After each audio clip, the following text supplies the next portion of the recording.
टंडो मोहम्मद खान में हालिया बरसात में के इलेक्ट्रिक और बाबड़ा की लापरवाही के बायस कीमती जानों के ज़िया के बाद एक समाजी तंजीम ने बिजली के पोल्स को महफूज बनाने का बीड़ा उठा लिया।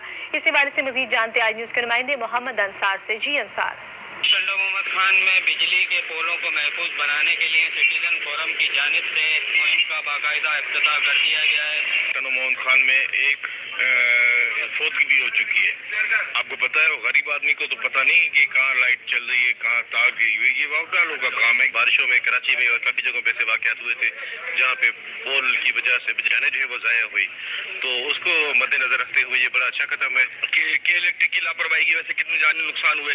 तो हमारा ये टंडो मोहम्मद खान एक छोटा शहर है, उसके अंदर ये सिटीजन फोरम ने जो ये कदम उठाया है ये बहुत ही खराज तहसीन है। सिटीजन फोरम ने ऐलान किया है कि टंडो मोहम्मद खान शहर में जितने भी बिजली के पोल हैं उन्हें लकड़ियों के बॉक्स लगाकर महफूज बनाया जाएगा ताकि कोई भी कीमती जान ज़ाया ना हो सके।